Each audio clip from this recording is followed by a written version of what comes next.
Isang paalala, ang video na ito ay ayon lamang sa aking sariling pananaliksik. Hindi ko nais na pilitin ang sino man na maniwala sa videong inyong matutunghayan. Kung hindi kayo kumbinsido sa mga impormasyon at taliwas ang inyong paniniwala sa kaalamang aking ilalahad, maaari kayong gumawa ng sarili ninyong pagsisiyasat para sa inyong kakontentuhan. Ang videong ito ay gabay lamang sa mas malalim na kaalaman at pag-intindi at hindi gawa ng isang profesional. Naniniwala ako na malaya tayong magbigay ng opinyon at suhestyon bilang malayang mamamayan ng Pilipinas. Maraming salamat po.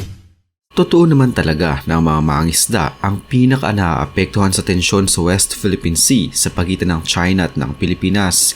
Malaking bahagi kasi ng ipinangtutustos nila para sa pang-araw-araw na pangangailangan ng kanilang pamilya ay nagmumula sa pangingisda.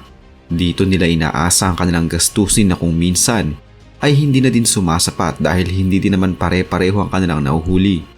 Marahil ay dahil sa sama ng panahon o baka malas lamang sila noong araw na iyon. Subalit isa pa sa mga nagiging suliranin nila sa ngayon ay ang mga Chinese na itinataboy sila at hindi pinapayagan na makapangisda sa sarili nilang teritoryo. Masakit man sa kanilang kalooban, wala silang magagawa dahil mas malalaki ang kanilang mga kalaban habang sila ay hamak na mga nakasakay lamang sa bangkang gawa sa kahoy.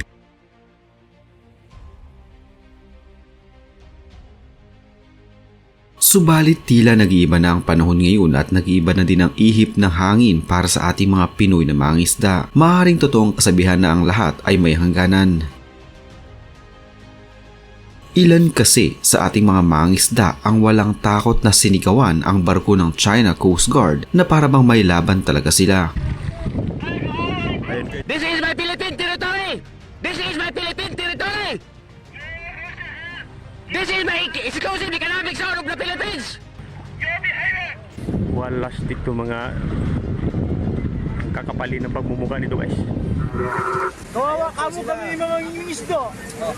Wala na kami mahuli. Presidente, pakinggan mo naman yung mga taing namin. Ayun, hindi na umabot po tayo na yun. Ang marahil nagpapalakas ng loob sa ngayon ng ating mga mangingisda bukod sa kanilang pamilyang kailangan nilang buhayin ay ang katotohanang pag-aari ng Pilipinas ang mga teritoryo na kung saan pinapaalis sila ng mga Chinese Coast Guard. Alam din kasi ng ating mga mangingisda ang ating mga hangganan at pamilyar din sila sa batas na umiiral ngayon sa karagatan. Walang takot na kinumpronta ng nagngangalang Francis Alaras na isang Pinoy na mangingisda ang mga Chinese Coast Guard na pilit silang itinataboy at pinagbabawalang mangisda. Wala po kaming magawa dahil mga bakal po sila. Kahoy lang po kami. Isa lamang ito sa mga napakaraming tagpo sa pagitan ng ating mga mangingisda at ng China Coast Guard sa West Philippine Sea. Isa lamang din si Francis sa mga umattend sa nakaraang pagpupulong kasama ang ilang mga opisyal mula sa kawani ng gobyerno. Pinulong ang ilang mga mangingisda sa Zambales kasama ang ilang mga ahensya ng pamahalaan upang makapaglabas sila ng kanilang mga saloobin at karanasan sa kanilang pangisda sa iba't ibang lugar sa West Philippine Sea. Hinayaan silang makapagkuwento sa totoo nilang nararanasan sa tuwing sila ay papalaot sa West Philippine Sea para mangisda. Bukod sa mga bagong barko at eroplano, bibigyan na din ang mga mangisda ng radio communication system upang agad silang marespondihan ng mga otoridad at agad na matulungan. Wala pa yung China dyan, malaya po kami mga Will. Nung nandyan na yung China, nagkaroon na po kami ng kaba. Kasi doble na po yung binabantayan namin, yung bagyo. Bago ngayon, nadagdagan pa ng China na hinihigpitan kami doon. Lagi kami tinataboy doon sa pinanghuhulihan namin ng isda. Sana po mabigyan tugon po yung hinihiling po namin na kami po ay matulungan tungkol po sa solusyon dyan sa West Philippine Sea po.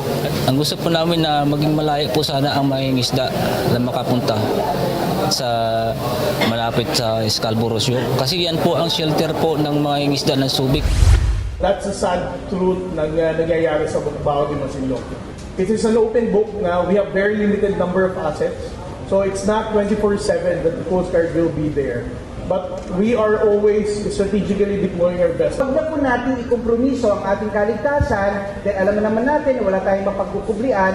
Sundin po natin ang abiso ng Coast Guard na kapag masama ang panahon, huwag po tayo lumayag. Paulit-ulit na sinasabi ng Philippine Coast Guard na mas palalakasin nila ang kanilang puwersa upang mas mabantayan nila ang mga mangingisda at matulungan ng mga ito sa kanilang mga pangangailangan. Hindi nagiging sapat sa ating mga mangisda ang basta na lamang sentimiento o salita ng ating mga sundalo at kapulisan dahil habang dumadaan umano ang mga taon, mas nagiging mahirap pa para sa kanila ang maghanap buhay sa karagatang bahagi naman ng ating teritoryo. Ayon pa sa mga mangisda, sa kabila ng mga isinasagawang aktibidad ng bansa sa West Philippine Sea, kabilang na ang balikatan exercises at pagtatayo ng symbolic markers sa teritoryo ng bansa, ay wala itong nagawa upang ibsan ang sitwasyon sa nasabing lugar. Bagkus ay lalo pang tumindi ang pangharas ng China laban sa mga tripulante at mangisdang Pilipino. Saad pa nila na mali na umunong nagiging katayuan din ng mga mangisda pagdating sa nasabing usapin. Ayon pa sa kanila, bagamat may kaunting tulong na idudulot sa mga mangisda ng bansa gaya na lamang ng pag-aabot sa mga ito ng ayuda tulad ng fuel subsidy, ay hindi pa rin ito sumasapat. Pagigit nito na mas sasapat kung magiging malaya at walang takot sila na makapaglayag at makapangisda sa sariling teritoryo ng bansa. May ilang mangisda sa pagpupulong ang nagtanong kung paanong re-responde ang Pilipinas kung sakaling muli na namang mangharas ang mga tauhan ng China Coast Guard, at ito ang naging sagot ng ating mga otoridad. Kung gustuhin natin, pwede tayong rumesba. Pero ayaw po natin gawin yon. Ang gusto po natin ay diplomatikong solusyon. Ayaw po natin ng gera. Subalit habang nagtatagal, mas dumadami ang mga barko at bangka ng China na umaali-aligid sa West Philippine Sea, at ayon sa ating Navy, noong nakaraang araw lamang ay naitala ang pinakamalaking bilang ng mga barko ng China na nagpapalutang-lutang sa West Philippine Sea. Ang pinakamalaking increase from 157, it went down a bit, then it went up to 251. For whatever reason, I don't want to speculate on that. We continue monitoring, we continue performing our mandate. Sa kasalukuyan, maging sa Palawan ay napakalapit na lamang din ng mga barko ng China na tila nagbabadya na ding agawin nila ito mula sa atin. Subalit agad dumanong umaksyon ng ating Philippine Coast Guard. Has been deployed to carry out itong patrol natin na to para ma-prevent yung mga ganitong uncoordinated and no permission from the Department of Foreign Affairs to conduct MSR ng Chinese government.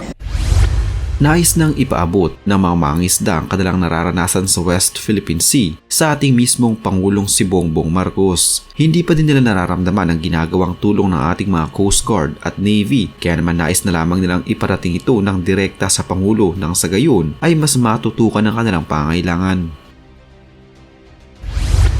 Sa video naman na ito, hindi pa man nakakapasok ang mga mangisdang ito sa Scarborough Shoal, hinarang na agad sila ng mga barko at speedboat ng China Coast Guard. Ito po yung China, inarangan po kami. Ayaw po kami pala sa tayo. Ayan po, inarangan po kami ng China. Nasunod sa amin. Pero ang isang mangisdang ito na nagngangalang Arnel, wala siyang takot na nakipagpatintero gamit ang kanyang maliit lamang na bangka makapasok lamang sa Scarborough Shoal. Ayon kay Mang Arnel, kung pairalin umano ang takot ay baka dumating ang araw na hindi na sila makalapit sa mismong bahura. Kami takot pa rin sa pag-isda. Doon lang. Pubulihin ka nila. Lalo ka bubulihin. Kung hindi na ka dapat matakot. Kailangan, kung bubulihin ka nila, bulihin mo na rin. Ating bahura yan . Babanggain ka nila . Kung matigas-tigas yung banggang, babagay ko sila . Pag-akyat doon, ang gagawin naman ng China doon sa mga baon ng katauhan ko, pinagtapon-tapon. Kaya nga, yung minsan yung mga tao ko, nag-iyakan yung mga tao ko, bakit? Pati lahat na gamit sa bangka, ipagtapon-tapon nila yan. Kukunin yung mga isda na wala man lang paalam, namimili sila. Binubumba kami ng tubig. Parang buhawi yung tumambak dito sa kami ng tubig na binagsakan ako. Parang nangatruma yung mga kapatid ko. Nagka-peri squad kami na kalabit na lang. Talagang tinitigan kami talaga ng ganun. Kaya pati yung mga tauhan ko, mga matanda, nanginginig sa sobrang takot. Itaboy talaga kami, ma'am. Hindi kami makapangisda doon. Wala kaming paghanap buhayan. Uuwi lang kaming luhan. Walang maipakain sa pamilya. Masakit sa akin, ma'am, na ang kinin ng China yan para naman sa atin yan, ma'am.